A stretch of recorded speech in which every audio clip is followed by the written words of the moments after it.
मृत्यु पश्चात यमदूतों द्वारा जीवों को यमराज के पास ले जाने की कथा का वर्णन। कपिल देव जी अपनी माते से कहते हैं, हे माते, विदुर जी को श्रीमद् भागवत कथा सुना रहे मैत्रेय जी ने कहने लगे कि हे विदुर जी, देवहूति ने श्री नारायण अवतार कपिल जी से पूछा कि मृत्यु के बाद मनुष्य की क्या गति होती है। तब कपिल देव जी बोले, हे माते, कर्म के अनुसार जीवों की गति सुगति अथवा दुर्गति होती है। जिस मनुष्य ने जीवन पर्यंत बुरे कर्म किए हों, उनकी मृत्यु के बाद उसके जीव प्राण को यमदूत घसीटते हुए एवं मुगदरों से पीटते हुए यमपुरी ले जाते हैं। जिस तरह संसार में रहकर दुष्कर्म करने वालों को राजा द्वारा दंडित होना पड़ता है, उसके अपराधों के अनुसार दंड देता है, उसी प्रकार धर्मराज यमराज को धर्मराज भी कहते हैं के दरबार में कर्म अनुसार न्याय मिलता है। तथापि यमपुरी ले जाते समय यमदूत नीच कर्म करने वाले जीव को बुरी तरह ताड़ना देते हैं।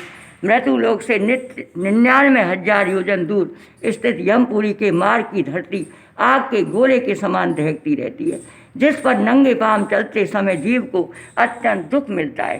जीव का रूप अत्यंत सूक्ष्म छोटा होता है, फिर भी वह हरि माया की प्रेरणा से स्वयं को मृत्यु लोक के शरीरधारी रूप में ही समझता है और दुखी होता है। भूख प्यास सताती है और अति दुष्कर मार्ग में चलते चलते थक कर विश्राम हेतु रुकना चाहता है, तो उस समय यमदूत उसे पीटते हैं। प्राणी को उस समय अपने परिवारजनों की याद आती है और रोते हुए पीछे मुड़कर उस उद्देश्य से निहारते हैं कि शायद कोई मेरी रक्षा के लिए आ रहा हो, किंतु कोई दिखाई नहीं देता।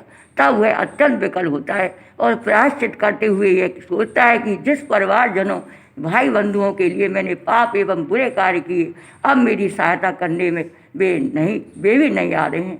यमपुरी में प्राणी के कर्मों का लेखा जोखा होता है और अंत में उसके कर्म के अनुसार नई योनि प्राप्त होती है।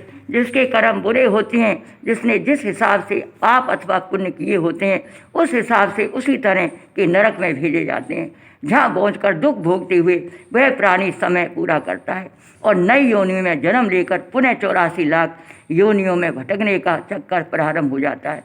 तब कहीं मनुष्य योनि प्राप्त होती है। इस तरह से कपिल जी महाराज अपनी माता देवहूति को ज्ञान का उपदेश दे रहे। उसी तरह सद्गुरु ने अपनी माँ को भी इसी तरह समझाया था समाधि लेने से पहले। श्री कृष्ण गोविंद हरे मुरारी, हे नाथ नारायण वासुदेवा। श्री कृष्ण